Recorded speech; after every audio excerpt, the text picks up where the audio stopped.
الحمد لله نحمده ونستعينه ونستغفره ونعوذ بالله من شرور أنفسنا ومن سيئات أعمالنا من يهده الله فلا مضل له ومن يضلله فلا هادي له وأشهد أن لا إله إلا الله وحده لا شريك له وأشهد أن محمدًا عبده ورسوله يا أيها الذين آمنوا اتقوا الله حق تقاته ولا تموتن إلا وأنتم مسلمون يا أيها الناس اتقوا ربكم الذي خلقكم من نفس واحدة وخلق منها زوجها وبث منهما رجالا كثيرا ونساء واتقوا الله الذي تساءلون به والأرحام إن الله كان عليكم رقيبا يا أيها الذين آمنوا اتقوا الله وقولوا قولا سديدا يصلح لكم أعمالكم ويغفر لكم ذنوبكم ومن يطع الله ورسوله فقد فاز فوزا عظيما أما بعد فإن خير الحديث كتاب الله وخير الهدي هدي محمد صلى الله عليه وسلم وشر الأمور محدثاتها وكل محدثة بدعة وكل بدعة ضلالة وكل ضلالة في النار. أعوذ بالله من الشيطان الرجيم. إذ قال ربك للملائكة إني خالق بشرا من طين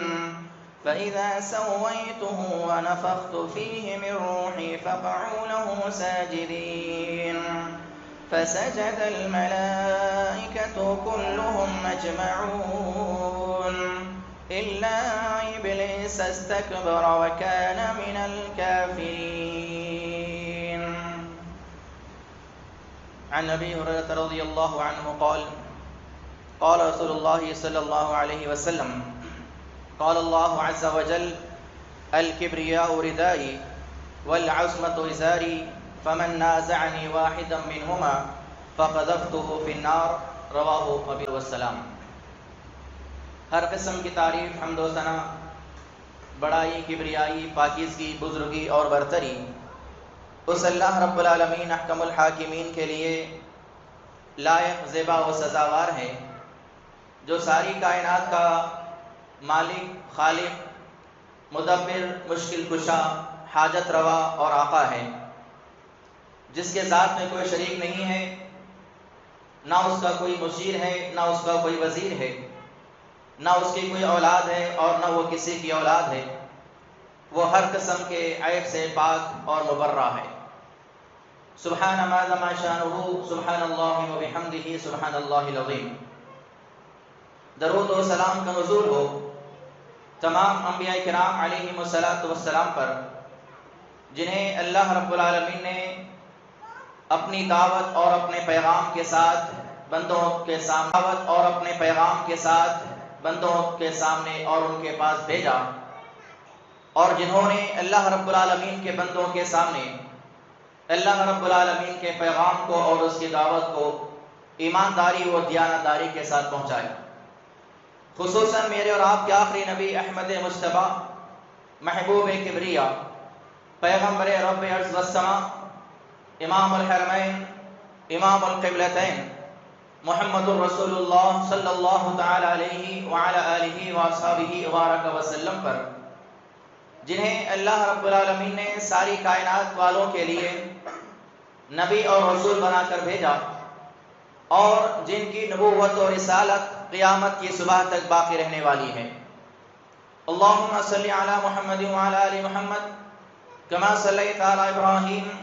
وعلى آل إبراهيم إنك حميد مجيد. اللهم بارك على إبراهيم وعلى آل إبراهيم إنك حميد مجيد۔ محترم بزرگوں، نوجوان ساتھیوں اور پردہ نشین اسلامی خواتین، میں نے آج کے خطبہ جمعہ کے لیے جس عنوان کو منتخب کیا، اس عنوان کے اندر ایک ایسے گناہ اور ایک ایسی نافرمانی کا تذکرہ ہے جو سب سے پہلے کائنات میں کیا گیا۔ سب سے پہلا گناہ، سب سے پہلی اللہ کی نافرمانی، سب سے پہلی اللہ رب العالمین کی معصیت میں اگر کوئی عمل ہوا، اگر کوئی کام کیا گیا تو یہی وہ گناہ ہے جس کا تذکرہ آج خطبہ جمعہ کے اندر کیا جائے گا۔ اور وہ گناہ ہے، وہ نافرمانی والا عمل ہے تکبر اور کبر، غرور، فخر، گھمنڈ۔ یہ سب سے پہلا گناہ ہے جو کائنات میں کیا گیا، جیسا کہ اللہ رب العالمین نے قرآن مقدس کے اندر ارشاد فرمایا، جیسا کہ اللہ رب العالمین نے قرآن مقدس کے اندر ارشاد فرمایا۔ میں نے ابھی آپ لوگوں کے سامنے سورہ صاد کی کچھ آیتیں تلاوت فرمائی۔ اللہ رب العالمین نے کہا اذ قال ربک للملائکۃ انی خالق بشرا من طین، کہ اے نبی کریم صلی اللہ علیہ وسلم، جب آپ کے رب نے فرشتوں سے کہا کہ میں روئے زمین پر ایک مخلوق کو پیدا کرنے والا ہوں جسے میں مٹی سے پیدا کروں گا، فَإِذَا سَوَّيْتُهُ وَنَفَخْتُ فِيهِ مِن رُوحِي، جب اسے میں مکمل طور پر بنا لوں اور اس کے اندر میں روح کو داخل کر دوں، فَقَعُوا لَهُ سَاجِدِينَ، تو تم سارے کے سارے اس کے سامنے سجدے میں گر جانا، اس کے سامنے تم سجدہ ریز ہو جانا۔ فَسَجَدَ الْمَلَائِكَةُ كُلُّهُمْ أَجْمَعُونَ، اللہ رب العالمین نے بیان فرمایا کہ جب اللہ رب العالمین نے انسان کو پیدا کیا، انسان کی پیدائش کے بعد تمام فرشتوں نے اللہ تعالیٰ کے حکم پر عمل کرتے ہوئے آدم علیہ السلام کے استکبر وکان من الکافرین، اللہ رب العالمین نے یہاں پر دنیا میں پائے جانے والے، کائنات میں کیے جانے والے سب سے پہلے گناہ اور سب سے پہلی نافرمانی کا تذکرہ فرمایا، اور وہ گناہ ہے استکبار، تکبر۔ شیطان نے استکبار کیا، اس نے تکبر کیا، اس نے غرور کیا، اور اس نے گھمنڈ میں آ کر کہا کہ اے اللہ، تو نے اس کو مٹی سے پیدا کیا ہے اور میں آگ سے پیدا کیا گیا ہوں، اور آگ مٹی کے مقابلے میں زیادہ مرتبے والی ہے، لہذا میں کم مرتبے والی مخلوق کے سامنے سجدہ کیسے کروں؟ یہ تکبر، یہ گھمنڈ اور یہ فخر جب اس نے کیا تو اللہ رب العالمین نے کیا فرمایا؟ وَكَانَ مِنَ الْكَافِرِينَ، اس نے تکبر کیا اور وہ کافروں میں سے ہو گیا۔ اسی آیت کریمہ کے اس ٹکڑے سے پتہ چلتا ہے کہ تکبر کرنے والے، گھمنڈ اور فخر میں آنے والے لوگ اللہ تعالیٰ کی بارگاہ میں کافروں میں لکھے جائیں گے اور ان کا شمار کافروں میں لکھے جائیں گے اور ان کا شمار کافروں میں کیا جائے گا۔ یہ اللہ تعالیٰ کا فرمان ہے۔ اس کے علاوہ اللہ کے نبی صلی اللہ علیہ وسلم نے ارشاد فرمایا، سنن ابی داؤد کی روایت ہے، حضرت ابو ہریرہ رضی اللہ تعالیٰ عنہ حدیث کے راوی ہیں، اللہ کے نبی نے فرمایا قال اللہ عز وجل، اللہ تعالیٰ فرماتا ہے، یہ حدیث قدسی ہے۔ احادیث کی قسموں میں سب سے زیادہ بلند ترین مرتبے پر اگر کوئی قسم پائی جاتی ہے تو حدیث قدسی کی پائی جاتی ہے، جس میں اللہ کے رسول فرماتے ہیں کہ اللہ تعالیٰ فرماتا ہے، اللہ نے کیا فرمایا؟ الکبریاء ردائی، تکبر میری چادر ہے، والعظمت ازاری، اور بڑائی یہ میرا تہبند ہے، فمن نازعنی واحدا منہما، جو ان دونوں میں سے کوئی چیز مجھ سے لینا چاہے گا، جو ان دونوں میں سے کوئی چیز مجھ سے چھیننا چاہے گا یا لے گا، فقذفتہ فی النار، تو میں اس کو جہنم کی آگ میں داخل کروں گا۔ یہ اللہ کے رسول صلی اللہ علیہ وسلم، النار، تو میں اس کو جہنم کی آگ میں داخل کروں گا۔ یہ اللہ کے رسول صلی اللہ علیہ وسلم کی حدیث ہے، جس میں اللہ کے رسول صلی اللہ علیہ وسلم نے اللہ تعالیٰ کا نام لے کے بیان فرمایا، کہا کہ اللہ تعالیٰ فرماتا ہے۔ تکبر کرنا یہ اللہ کی شان ہے، تکبر اللہ کی چادر ہے، جیسا کہ مختلف احادیث میں اور قرآنی آیات کے ذریعے ہمیں اس بات کا پتہ چلتا ہے کہ اللہ رب العالمین کا ایک نام متکبر ہے، اللہ رب العالمین کا ایک نام کبیر ہے، اللہ رب العالمین کا ایک نام ذو الکبریاء ہے۔ یہ سارے کے سارے نام اللہ کی بڑائی میں بیان کیے جاتے ہیں۔ اللہ تعالیٰ کو اختیار ہے کہ وہ تکبر کرے، کیونکہ وہ ساری کائنات کا پیدا کرنے والا ہے، وہ انسانوں کو روزیاں دینے والا ہے، وہ مخلوقات کو روزیاں دینے والا ہے۔ ساری کائنات کا نظام، چاہے وہ زمین پر ہو، چاہے وہ روئے آسمان پر ہو یا روئے زمین پر ہو یا اس کے درمیان کا نظام ہے، سارا کا سارا نظام چلانے والی ذات اگر کسی کی ہے تو وہ اللہ رب العالمین کی ہے۔ دنیا جن کے بارے میں اللہ رب العالمین نے قرآن مقدس کے اندر کئی مثالوں کے ذریعے لوگوں کو سمجھایا کہ دنیا میں جو لوگ اللہ کے علاوہ دوسروں کی عبادت کرتے ہیں وہ اتنے زیادہ کمزور ہیں، وہ کسی انسان کو پیدا کرنے کی بات تو بہت دور ہے، وہ کسی جاندار کو پیدا کرنے کی بات تو بہت دور ہے، وہ لوگ جو ہیں کھجور کی گٹلی پر پایا جانے والا جو چھلکا ہے اس چھلکے کو بھی پیدا نہیں کر سکتے۔ یہ ان معبودان باطلہ کا حال ہے جو اللہ کے علاوہ پوجے جاتے ہیں، اللہ کے علاوہ جن کی عبادت کی جاتی ہے۔ تو تکبر یہ اللہ تعالیٰ کی چادر ہے، اور اللہ رب العالمین نے اعلان کر دیا فَقَذَفْتُهُ فِي النَّارِ، جو تکبر کرے گا اس کا انجام جو ہے جہنم ہوگا اور اس کو جہنم کی آگ میں دھکیل دیا جائے گا۔ اور اللہ رب العالمین نے قرآن مجید میں اس بات کا ارشاد فرمایا کہ اللہ تعالیٰ متکبر کو، تکبر کرنے والے شخص کو، گھمنڈ میں آنے والے شخص کو، فخر اور غرور کرنے والے شخص کو پسند نہیں فرماتا، جیسا کرنے والے شخص کو پسند نہیں فرماتا، جیسا کہ اللہ رب العالمین نے فرمایا ان اللہ لا يحب من كان مختالا فخورا، بے شک اللہ رب العالمین جو ہے ایسے لوگوں کو پسند نہیں فرماتا جو تکبر کرنے والے ہوں، جو اکڑنے والے ہوں، جو استکبار سے کام لینے والے ہوں، اور ساتھ ہی ساتھ شیخی بگاڑنے والے، بڑی بڑی باتیں کرنے والے۔ ہوتا تو کچھ بھی نہیں ہے، صرف باتیں بہت زیادہ بڑی ہوتی ہیں، زبانی دعوے بہت زیادہ بڑے ہوتے ہیں۔ عملی اعتبار سے دیکھا جائے تو ہمارا عمل آج زیرو ہے، صفر ہے، لیکن ہماری زبانوں پر بڑے بڑے دعوے ہیں۔ کہیں پر ہم اللہ رب العالمین کے ماننے والے بتلاتے ہیں، کہیں پر ہم اللہ رب العالمین کی ذات پر یقین کرنے کا دعویٰ کرتے ہیں، کہیں پر ہم قیامت پر ایمان رکھنے کا اعلان کرتے ہیں، کہیں پر ہم اللہ کے رسول صلی اللہ علیہ وسلم سے محبت کرنے کا دعویٰ کرتے ہیں، لیکن یہ سارے اعمال، یہ ساری باتیں، یہ سارے دعوے ہمارے زبان کی حد تک ہیں۔ عملی اعتبار سے اگر دیکھا جائے تو آج مسلمانوں کے جو لوگ اپنی زبانوں سے بڑی بڑی باتیں کرنے والے ہیں اور تکبر کرنے والے جو لوگ ہیں، ایسے لوگوں کو اللہ تعالیٰ ذرہ برابر بھی پسند نہیں فرماتا۔ اور اس کے علاوہ اللہ رب العالمین نے ارشاد فرمایا قرآن مجید کے اندر والذین کذبوا بآیاتنا واستکبروا عنها، جو لوگ میری آیتوں کا انکار کریں گے، قرآن مجید کی آیتوں کا انکار کرنے والے، انکار کرنے کی جب بات آتی ہے تو مسلمان ایک ایمان والا بندہ جو کلمہ پڑھنے والا ہے، نمازیں پڑھنے والا ہے، روزے رکھنے والا ہے، اس کے ذہن میں یہ سوال آتا ہے یا اس کی زبانوں پر یہ سوال آ سکتا ہے کہ ہم تو اللہ رب العالمین کی کتاب کو پڑھنے والے ہیں، ہم کہاں اس کا انکار کرنے والے ہیں؟ اللہ نے ایسا کیوں کہا کہ قرآن کا انکار کرنے والے یا قرآن کو جھٹلانے والے ہیں؟ قرآن کا انکار یا اس کو جھٹلانا صرف یہ نہیں ہے کہ قرآن کے بارے میں یہ کہا جائے کہ قرآن اللہ کی کتاب نہیں ہے، قرآن کا جھٹلانا اس بات پر بھی ہے کہ قرآن مجید میں اللہ رب العالمین اللہ کی کتاب نہیں ہے، قرآن کا جھٹلانا اس بات پر بھی ہے کہ قرآن مجید میں اللہ رب العالمین نے جن کاموں کے کرنے کا حکم دیا ہے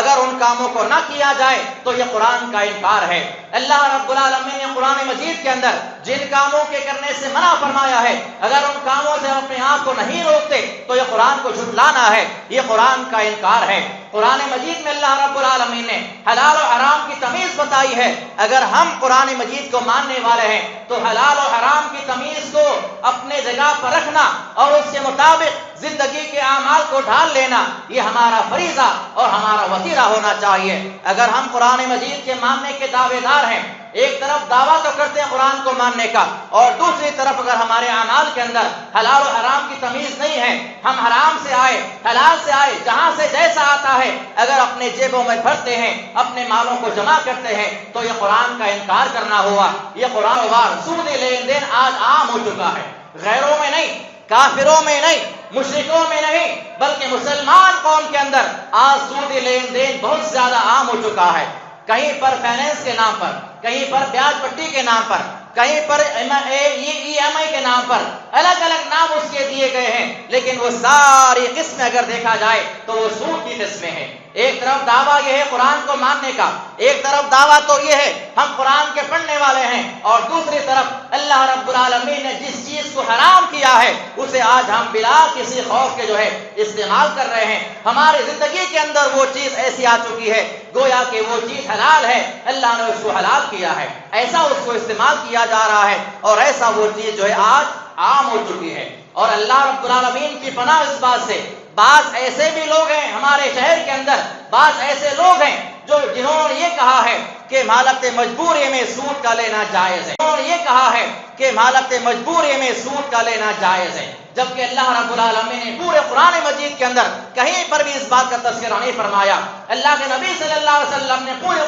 اپنے فرامین کے اندر کہیں پر بھی اس بات کا تذکرہ نہیں فرمایا کہ مجبوری کی حالت میں سود کا لینا جائز ہے۔ اللہ نے اعلان کر دیا احل اللہ البیع وحرم الربا، اللہ نے سود کو حرام کر دیا ہے اور اللہ نے کاروبار کو حلال کر دیا ہے۔ تو اگر ہم اللہ رب العالمین کتاب کو پڑھنے کا دعویٰ کرتے ہیں تو اللہ تعالیٰ کی کتاب کو پڑھنے کے ساتھ ساتھ اس میں پائے جانے والے تمام باتوں پر عمل کرنا ہوگا۔ اگر کسی بات کا انکار کرتے ہیں تو گویا کہ یہ قرآن کا انکار ہے، قرآن کو جھٹلانا ہے۔ اور اللہ رب العالمین نے فرمایا والذین کذبوا بآیاتنا، جو لوگ ہمارے آیتوں کا جھٹلاتے ہیں، واستکبروا عنہا، اور تکبر کرتے ہیں، ہماری آیتوں کا انکار کرتے ہیں، جھٹلاتے ہیں اور تکبر کرتے ہیں، اولئک اصحاب النار، اولئک اصحاب النار ہم فیہا خالدون، اللہ نے اعلان کر دیا کہ ایسے لوگ جہنم میں داخل کیے جائیں گے اور ہمیشہ کے لیے اس کے اندر پڑے رہیں گے۔ اس کے علاوہ اللہ کے نبی صلی اللہ علیہ وسلم بیان فرماتے ہیں،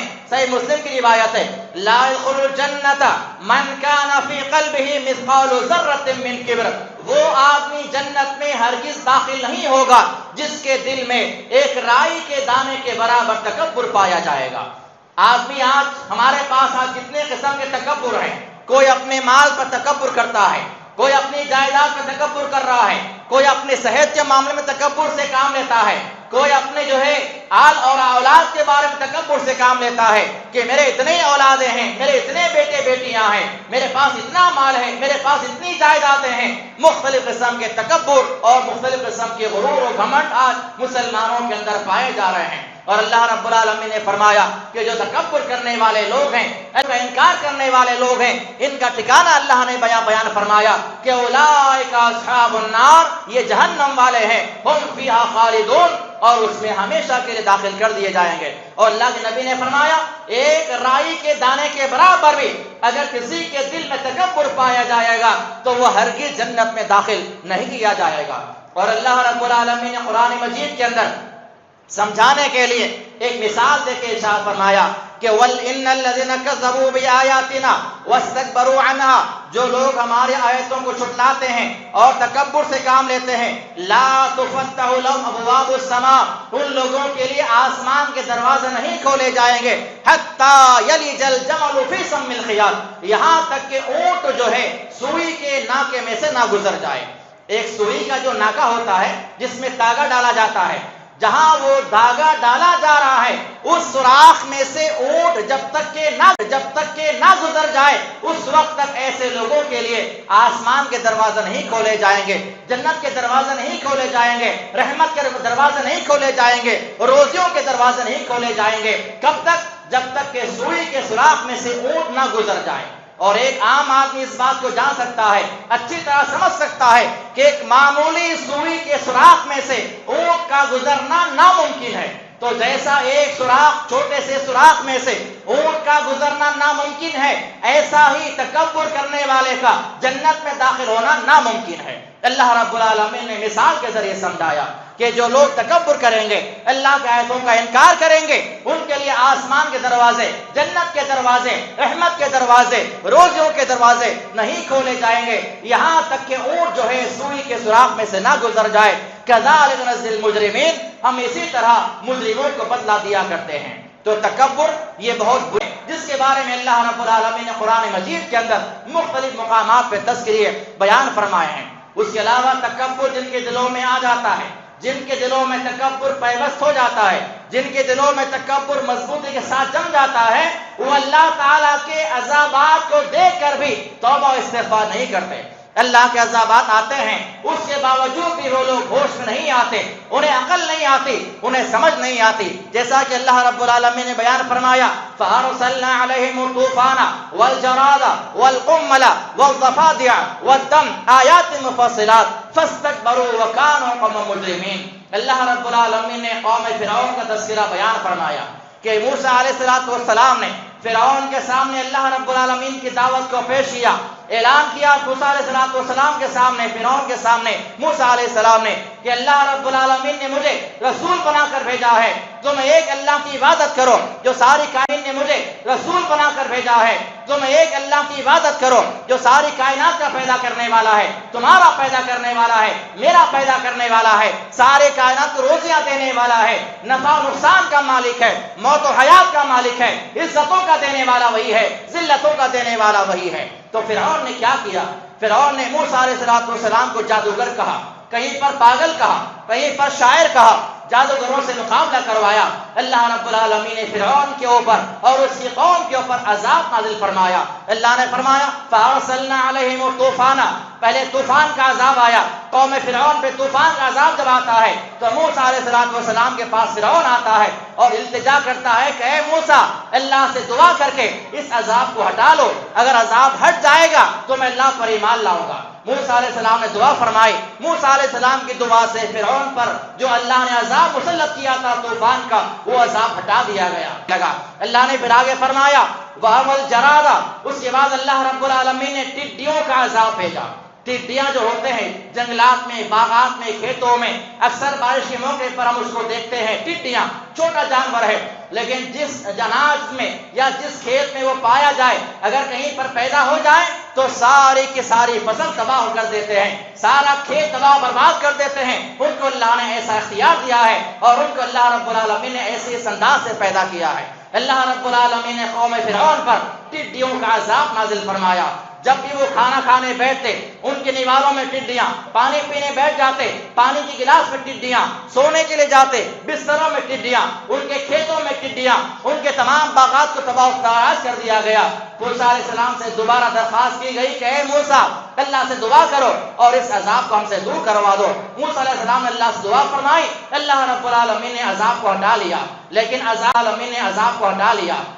عذاب ہٹنے کے بعد بھی کیا فرعون ایمان لایا؟ ایمان کیوں نہیں لایا؟ اس لیے کہ اس کے دل میں تکبر تھا۔ میں یہی بتانا چاہ رہا ہوں کہ جن کے دلوں میں تکبر مضبوطی کے ساتھ بیٹھ جاتا ہے وہ اللہ تعالیٰ کے عذابات کے آنے کے باوجود بھی اپنی اصلاح نہیں کرتے، اللہ کی طرف مائل نہیں ہوتے، اللہ پر ایمان نہیں لاتے، گناہوں سے معافی نہیں مانگتے، اللہ کے دربار میں آگے توبہ و استغفار نہیں کرتے۔ طوفان کا عذاب آیا، عذاب ہٹایا گیا، وہی معاملہ رہا۔ ٹڈیوں کا عذاب آیا، عذاب دور کر دیا گیا، وہی معاملہ رہا۔ پھر تیسرا عذاب آیا، جوؤں کا عذاب، ان کے کھانے میں جو، ان کے پینوں میں، پینے کے پانی میں جو، ان بستروں میں جو، جسم کے اندر سارے جو ہے جو اللہ رب العالمین نے پیدا فرما دیے۔ دعا کی گئی، یہ عذاب بھی دور کر دیا گیا۔ والضفادع، اس کے بعد مینڈک کا عذاب آیا، اس کے بعد خون کا عذاب آیا۔ یہ سارے عذابات آتے گئے، جاتے رہے، آتے رہے، جاتے رہے۔ اس کے باوجود بھی فرعون اللہ تعالیٰ کی ذات پر ایمان نہیں لایا۔ اللہ نے آخر میں کیا فرمایا؟ فَاسْتَكْبَرُوا وَكَانُوا قَوْمًا مُجْرِمِينَ، فرعون اور اس کے ماننے والے جو قوم تھی وہ تکبر کرنے والی قوم تھی، انہوں نے تکبر کیا، استکبار میں پڑے رہے اور وہ مجرم قوموں میں سے تھے۔ تو تکبر ایسی شے ہے، تکبر ایسی بیماری ہے کہ جس دل میں بیماری پائی جاتی ہے اس انسان کو اللہ کے دربار میں آنے کی توفیق نصیب نہیں ہوتی۔ جس دل میں تکبر پایا جاتا ہے وہ اللہ سے معافی مانگنے کی صلاحیت کھو دیتا ہے۔ جس دل میں تکبر پایا جاتا ہے وہ اللہ رب العالمین کے سامنے آ کر شرمندہ ہونے کے بجائے تکبر میں، گھمنڈ میں آ کر مزید نافرمانیوں پہ نافرمانیاں، گناہ پہ گناہ کرتے جاتا ہے۔ اور اس کے علاوہ اللہ رب العالمین نے قرآن مجید کے اس بات کا تذکرہ کیا، جو تکبر کرنے والے لوگ ہیں ان کا انجام تو اللہ نے بیان کر دیا کہ وہ لوگ جہنم میں داخل کیے جائیں گے، ہمیشہ کے لیے داخل کر دیے جائیں گے،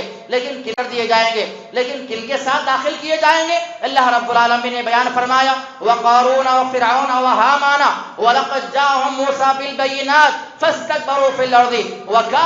وَمَا كَانُوا سَابِقِينَ۔ اللہ رب العالمین اس بات کا تذکرہ کرتا ہے کہ تکبر کرنے والے جو لوگ ہیں وہ لوگ قارون کے ساتھ جہنم میں داخل کیے جائیں گے، وہ حامان کے ساتھ جہنم میں داخل کیے جائیں گے، ان کا معاملہ فرعون کے ساتھ ہوگا۔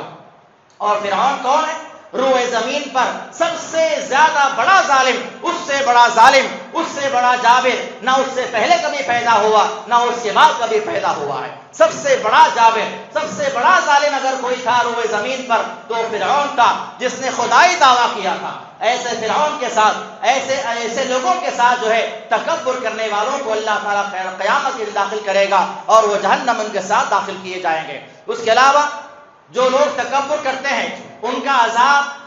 جو لوگ تکبر کرتے ہیں ان کا عذاب، ان پر نازل کیے جانے والے جو عذابات ہیں یہ آخرت کے حد تک نہیں ہیں، دنیا میں بھی ایسے لوگوں پہ اللہ کا عذاب آتا ہے۔ جیسا کہ حدیث میں آتا ہے، صحیح مسلم کی روایت ہے، اللہ کے نبی صلی اللہ علیہ وسلم کے سامنے ایک آدمی بیٹھا ہوا تھا، حضرت سلمہ بن اکوع رضی اللہ عنہ حدیث کے راوی ہیں، فرماتے ہیں کہ ان اباہ ان رجلا اکل عند رسول اللہ صلی اللہ علیہ وسلم بشمالہ، ایک آدمی اللہ کے نبی صلی اللہ علیہ وسلم کے ساتھ بیٹھا ہوا ہے، نبی کے ساتھ دسترخوان پہ بیٹھا ہوا ہے اور اپنے بائیں ہاتھ سے کھانا کھا رہا ہے، اپنے لیفٹ ہینڈ سے کھانا کھا رہا ہے۔ اللہ کے نبی نے کیا فرمایا؟ فقال کل بیمینک، اے اللہ کے بندے اپنے دائیں ہاتھ سے کھانا کھاؤ، سیدھے ہاتھ سے کھانا کھاؤ۔ تو اس نے کیا کیا؟ لا استطیع، اس نے کہا کہ میں سیدھے ہاتھ سے کھانا کھانے کی طاقت نہیں رکھتا۔ اور آگے اللہ کے نبی نے فرمایا کہ لستطعت ما منعه الا الكبر، اسے سیدھے ہاتھ سے کھانا کھانا ہے، اور کہتا ہے کہ اے اللہ کے نبی صلی اللہ علیہ وسلم میں سیدھے ہاتھ سے کھانا نہیں کھا سکتا۔ تکبر تھا اس کے ذہن میں، اس کے دل میں۔ تو اللہ کے نبی نے کیا فرمایا؟ تو فرمایا کہ اگر تو سیدھے ہاتھ سے کھانا نہیں کھا سکتا تو میری بد دعا ہے کہ تو کبھی بھی سیدھے ہاتھ سے کھانا نہ کھائے۔ احادیث میں آتا ہے، صحابہ فرماتے ہیں اس کے بعد زندگی میں کبھی اس کا سیدھا ہاتھ جو ہے اس کے منہ تک نہیں آیا، ما رفع الیہ، اس کا ہاتھ کبھی بھی جو ہے اس کے منہ تک نہیں آ پایا۔ اللہ کے نبی صلی اللہ علیہ وسلم کی بد دعا تھی۔ اور یہ کیوں ہوا؟ تکبر کی وجہ سے، استکبار کی وجہ سے۔ تو تکبر، فخر اور گھمنڈ یہ صرف اللہ رب العالمین کی شان ہے۔ اگر کوئی انسان تکبر کرتا ہے تو اس کا تکبر اسے دنیا میں بھی جو ہے لے ڈوبتا ہے، اور آخرت کے انجام کے اعتبار سے ان کا انجام بہت ہی زیادہ برا ہونے والا ہے۔ اللہ رب العالمین نے قرآن مجید کی آیات کے اندر اس کی بڑی وضاحت بیان فرما دی کہ وہ لوگ جہنم میں داخل کیے جائیں گے، انہیں رسوا کیا جائے گا، وہ جہنم میں داخل کیے جائیں گے، انہیں رسوا کیا جائے گا، وہ جہنم میں ذلیل ہو کر داخل کیے جائیں گے۔ اور اس کے علاوہ اللہ رب العالمین نے قرآن مجید کے اندر حضرت لقمان کا تذکرہ بیان فرمایا۔ حضرت لقمان نے اپنے بیٹے سے کیا کہا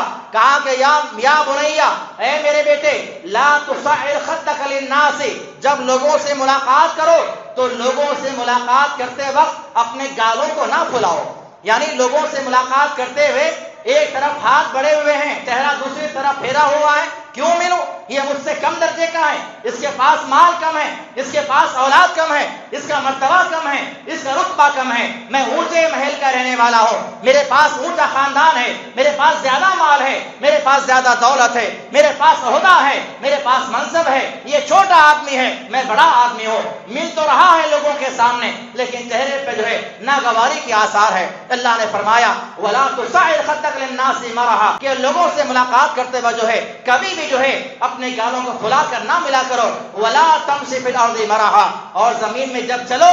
اکڑ کے نہ چلو۔ ان اللہ لا يحب كل مختال فخور، کیونکہ اللہ تعالیٰ تکبر کرنے والوں کو اور شیخی بگاڑنے والوں کو پسند نہیں فرماتا ہے۔ تو تکبر کے تعلق سے اللہ رب العالمین نے قرآن مجید کے اندر بہت سارے مقامات پر آیتیں نازل فرمائی۔ اللہ کے نبی صلی اللہ علیہ وسلم نے تکبر کے وعید کے سلسلے میں بے شمار مقامات پر اپنے فرامین میں اس بات کی نشاندہی فرمائی، اور بے شمار ایسے واقعات بھی ہیں، ایسے واقعات احادیث میں بھرے پڑے ہیں جن سے پتہ چلتا ہے کہ تکبر کرنے والوں کا انجام کیا ہوا۔ وہ بڑا مشہور واقعہ ہے جس میں اللہ کے نبی نے فرمایا بنی اسرائیل کے 3 لوگ تھے، ایک نابینا آدمی تھا، ایک گنجا آدمی تھا اور ایک برس والا آدمی تھا۔ ان لوگوں کا معاملہ کیا ہوا؟ ان لوگوں نے تکبر میں آ کر کیا کہا؟ برس والے نے اور جو گنجا آدمی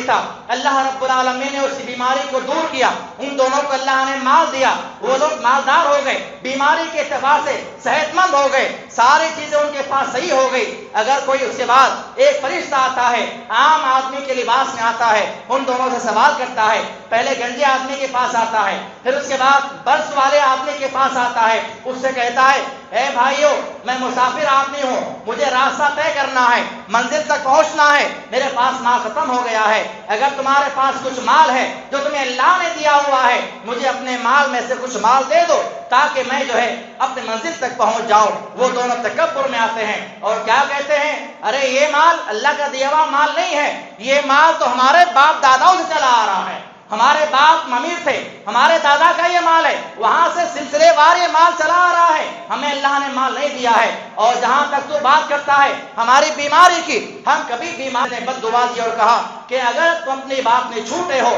تو جیسے پہلے تھے ویسے ہی ہو جاؤ۔ اللہ کے نبی نے فرمایا کہ آنن فانن، ان کا سارا مال ختم کر دیا گیا اور وہ جس بیماری مبتلا تھے پہلے سے اسی بیماری میں وہ لوگ دوبارہ شامل کر دیے گئے۔ تو تکبر کرنے والوں کے تعلق سے اللہ کے نبی صلی اللہ علیہ وسلم کے بے شمار فرامین موجود ہیں۔ تکبر یہ اللہ رب العالمین کی شان ہے، یہ اس کی چادر ہے۔ جو تکبر کرے گا روئے زمین پر دنیا کے اندر بھی ان کے لیے رسوائیاں ہیں، عذابات ہیں، ان کو اللہ دنیا کے اندر بھی جو ہے ذلیل کرے گا، رسوا کرے گا، اور آخرت کے اعتبار سے ان کا انجام جو ہے اللہ نے اعلان کر دیا کہ وہ کافروں میں سے ہو جائیں گے۔ وَكَانَ الْكَافِرِينَ، اور اس کے ساتھ ساتھ جو ہے جہنم ان کا جو ہے ٹھکانہ ہوگا، جہاں پر ہمیشہ کے لوگوں کو داخل کر دیا جائے گا۔ تو تکبر کے سلسلے میں نے کچھ آیات اور حدیث کی روشنی میں آپ لوگوں کے سامنے یہ خلاصہ بیان کیا ہے۔ اللہ رب العالمین سے دعا ہے اللہ تعالیٰ جو کچھ بھی کہا گیا ہے کہنے والے کو سننے والا ہمارے دلوں میں اخلاص پیدا فرمائے، ہر قسم کے تکبر سے،